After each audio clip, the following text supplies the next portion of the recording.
Hey buddies, welcome to AmassGames. My name is Simon and today I'm showing you how to set up, play and review the game Parks by AmassGames. This is a 1 to 5 player game with a linen rulebook, and it's a game that was initially on Kickstarter. Comes with a lovely card thing like that. If you're watching this on boardgamearena, hi folks, I recently actually managed to play every single game on there. I've got the badge for that. And by all means, please green thumb up this. Now, also then jump over to YouTube, where everyone else is watching this potentially, and also then blue thumb that up, just to show me that you're enjoying the content. And by all means, please do comment. Please ideally comment as well on YouTube. It's just the best place probably to talk about it. And lastly, please check out the comments about everything else I'm talking about this game, maybe your favorite player count and stuff like that, because I will be talking about that throughout this video. Okay, so if you are watching this on boardgamearena, of course, you won't see a setup. It's already going to be set up. But what I will be doing is doing a setup. So if you're on YouTube, you will actually have a chance to see what on earth this is about. And then, of course, you can jump ahead and see the complete how to play, which will only be 2 more minutes away. So everybody is going to be a park, I guess, a hiker. And in this game, you are looking to get the most points by seeing either the most parks, the most achievements, getting this first player marker showing that you are the fastest on that track as well potentially, and also looking to fill up some canteens. These canteens can give you some benefits, and I'll show you an example of one that everybody starts with at the beginning of the game. So everyone's going to have a unique card. For this person, I'll show you what that means in a moment. I'll leave it off to one side. And there's going to be some various weather, various achievements. In your first game, everyone's given 1. I highly, highly recommend, even though it recommends 1 for your first game, definitely take 2, and I'll explain why in a moment. Just as an example, you score 2 points for having in these resources, 4 and 4, and at the end of the game, you're going to have maybe 8 of these, and as it's over 4 seasons, and actually only scoring 2 points at the end from a single card doesn't seem much like you really want to be working towards it. But I will say the scoring gets very close. So you're going to have one of those cards each. Do not worry about these cards. These are solo mode games. I will be doing a solo playthrough and giving my review on that as well. So in this game, there's going to be 4 seasons, as I think I mentioned, and you're going to start off by flipping one over and seeing what on earth happens in this first season, and it's the season of flowers. Parks cost 1 water less to visit. I guess technically it's 1 fewer.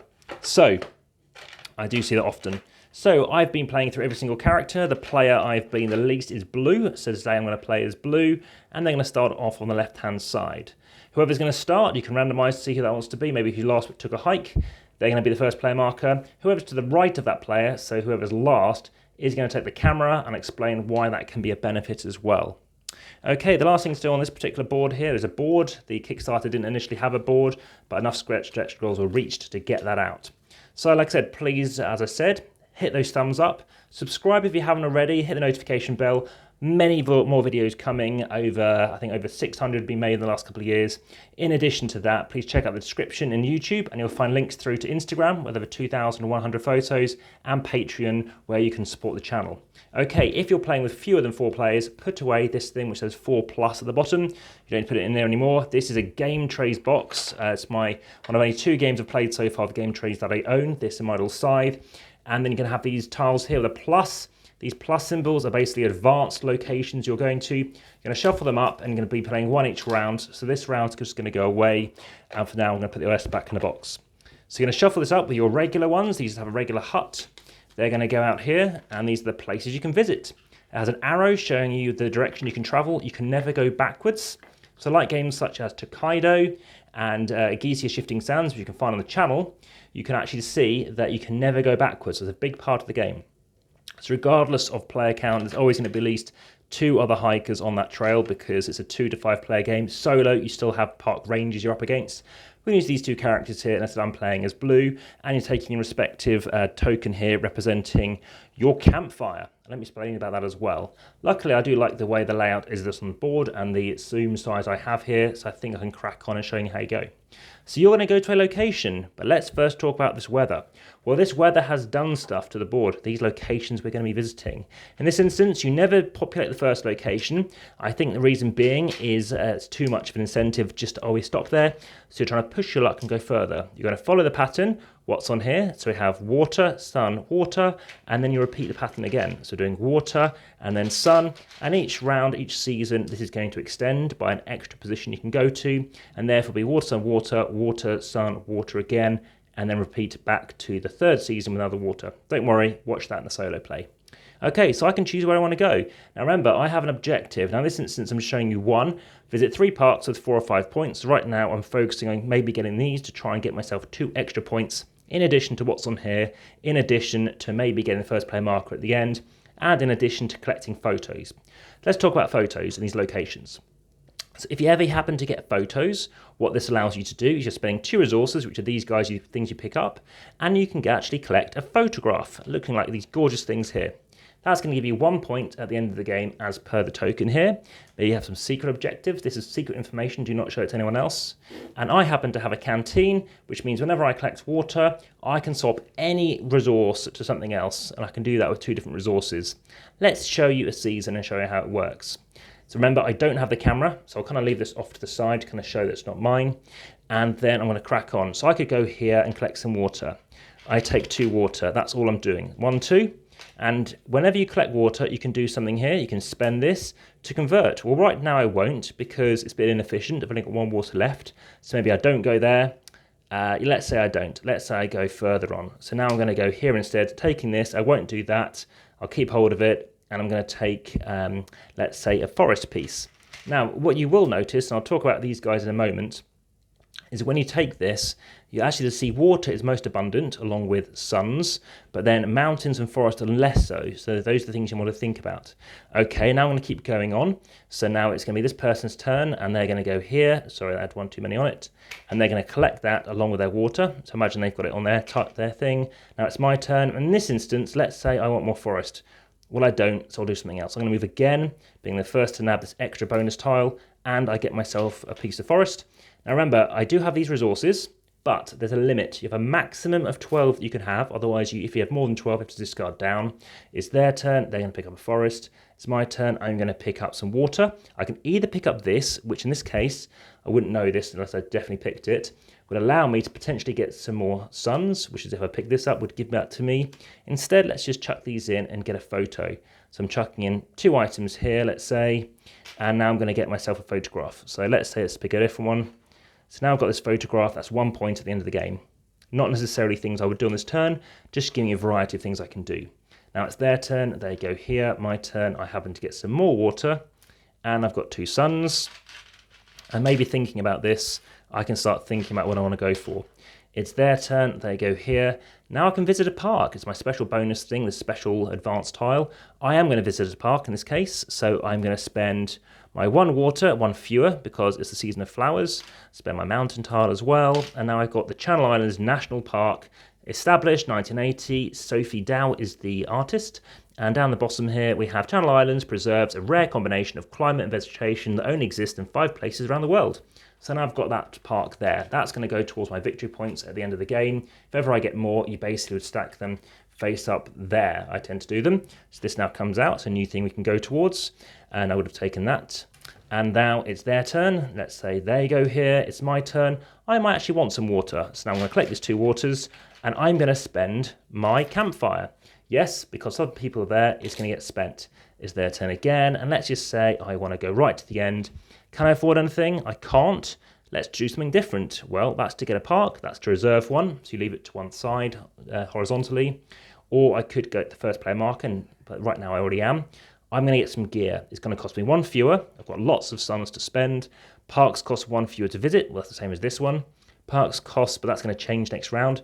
Parks cost, let's see, a sun and water less to visit. So it's even better. It's going to cost me extra, but I do have it. It might get wasted as well. This is another level 2. There are some level 3s. And you may spend 3 water instead of a mountain at that location. You may gain them, sorry. So right now, I'm just going to do this. Spend 2 of these. And I won't talk about strategy too much because I think it's a bit unfair. The last 3 games I have won as well, so I don't want to feel like I'm giving anything away as well. The closest, and I'll get on to the scoring, it's been very tight, literally 1 or 2 points in it as well. So there may have been some luck down to what came down to those final cards. Okay, so I always replenish, and now it's going to be their turn. They're going to go over here, and let's say I grab some forest. They're moving again, and let's just say they want to get to the end and they want to take first player marker. So that's gone over to them. Now it's back over to me, and let's just say I jump to the end. Now if I jump to the end, this next person, all they can do is go to the end on their next turn as well. And then that finishes the season. These tiles will be collected up. You're going to add the extra one I just had put away. So one of these extra tiles, one of these special ones, they're going to shuffled, laid out again. You're going to change the season. So right now it's changed the second season, which would be adding a season of splendor. Add the sun on the 3 current peaks. So now you're going to get a bonus if you actually happen to complete any of those guys. And also if you happen to reserve, you can always take the blind one. I've never seen anyone go for it, but it's something where you can push luck and try and go for it, but it's going to be reserved. You can't take it outright. So now I'm going to talk to you about the review, because right now I've got 2 victory points at the end. I've got an extra point here from my photograph. I don't have the first player marker. And of course, I've only done one round. It'll escalate and get close to completion, probably by the 4th season, and that's some extra points by my personal bonus. I do recommend having 2. You do have 2 as by standard, but the first game they recommend 1. I definitely recommend 2. I also, remember, if I had the camera, I can also get a photograph cheaper by 1. So let's talk about the review. Firstly, the components. I've reviewed about 1,800 games, and this comes in at, I don't know, easily in the top 3. As for the art, again, absolutely fantastic, gorgeous, particularly these purple ones. I've been playing through these cards in order, the same in the solo mode, so I've got a chance to play absolutely everything. So even if you shuffle it, brilliant. I've been to quite a number of these parks. This everyone thinks is their favourite, the people I've played with, along with this one. These purple hues are fantastic. We have game trays, also absolutely fantastic. Brilliant. We have these wild tokens here because they are wild, so they can represent any resource. They can come up in the game as well, whereby you spend a resource to get one. Let me show you how you can get that. It can be in a canteen, or you can spend a resource when you land on this tile to get a wild token and use it as whatever you wish. Now, when you reach the end of the trail, this does replenish. So if you're still out here, you can be strategic and go, I can now visit you because you've just gone there, I've just replenished my tile, and now I can come out again. So this is well worth using as well. Very important to consider using that. Aside from that, let's talk about some other bits and bobs. These tiles only just about fit in here, so that's the only thing that's a bit close of call. These do clip on, but you don't necessarily hear a punch, so watch out for that. These can be a bit samey, but they pretty much represent these places on here, and that's fine. The board is a bit bouncy, as people have noticed, and it is a gorgeous linen finish, obviously rulebook and cards, but maybe if people are spraying as they're saying something, I've noticed they can bobble the cards a little bit too. Apart from that, the gameplay itself is very smooth. I recommend it at a lower player count. It's much faster. It took almost 2 hours playing with new players as a 4, and that's with 2 new players. So it's taken as little as 20 or so minutes to play 2-player. I highly rate the solo mode as well. The standard solo mode is just to get the most points, which can be a bit lazy for some people considering that, and lots of people who play solo prefer to play against an opponent. I find it mimics it very well playing against a 2-player opponent, but there are some online fan-maced ones, including Ranger Ron, and also there's Anna Autima, so you can consider those instead. I like the fact that they do have these points because it's small, but it does make, like I said, a point or 2 in an entire game. In a 4-player game, the score was 38, 37, 37, 34. In a 2-player game, it was 38, 39 or 40, 38, so very close. As a 3, it can spread a bit more, potentially. And as for these suns, it's a shame in a way that these are not, so that's slightly off, but I would have said if that was a complete symmetry of an 8-sided star, I think that could have worked nice. Of course, this technically is an 8-sided star. Thematically, it's a little odd that you are collecting mountains for going to a mountain location. I don't know if you're just the experience of going to a mountain, if that makes sense. It does come with, so there's no baggies because you've got these lovely inlays and stuff. That's great. I like the way how everything has a place to go. Having said that, you tend to have all the backpacker cards, so the gear cards, in one location, but then all the other ones go together. And it would be quite nice if they had an opportunity somehow that you can overlay them and change that around. I like the fact that they have these arrows, so you can actually tell that you are definitely going in one direction.